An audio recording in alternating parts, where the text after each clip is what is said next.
پیری مریدی یہ نہیں ہوتی کہ پیر صاحب بس ٹھیک ہے آپ کون ہے جی میں قادری ہوں، آپ کے اوراد، انہوں نے کہا جی کوئی نہیں، میرا مطلب ہے کہ آپ کی کچھ ہدایات، انہوں نے کہا جی کوئی نہیں، بس جدو ضرورت ہوتی ہے تو پیر صاحب کو جا کے پھونک مروا لینے ہیں۔ اب یہ تو نہیں رشتہ ہے پیر اور مرید کا۔ اگر مجھ میں تبدیلی نہیں آئی، یعنی کہ پہلے میں گناہگار تھا، پہلے میری طبیعت مطلب کہ بخل تھا، میں جھوٹ بولتا تھا، بدگمانی کرتا تھا، والدین کی حکم عدولی کرتا تھا، لوگوں سے بدتمیزی کرتا تھا، بد اخلاقی کرتا تھا، دھوکہ بازی کرتا تھا، یہ ساری وہ بیماریاں ہیں جو سارے ڈھیر اکٹھے ہوئے تھے۔ لیکن جب مشائخ کے ساتھ وابستہ ہوا تو آہستہ آہستہ آہستہ آہستہ یہ چیزیں ختم ہونا شروع ہوئی، یعنی کہ پھر مجھ میں تبدیلی آئی ہے۔ تو پھر میں کہہ سکتا ہوں کہ واقعی ان اللہ والوں کی صحبت سے مجھے فائدہ ہوا ہے، اور اگر میں وہی ہوں، مطلب 20 سال کے بعد بھی میں وہی ہوں یا اس سے بھی گیا گزرا ہوں، تو پھر مجھے بتایا کہ فائدہ۔ یہی معاملہ جو ہے جب تک ہمارا شیخ کے ساتھ نہیں ہوگا تب تک وہ تبدیلی نہیں آئے گی، اور یہ وقت کے ساتھ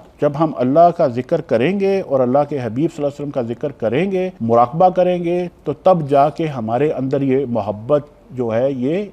ڈیولپ ہوگی۔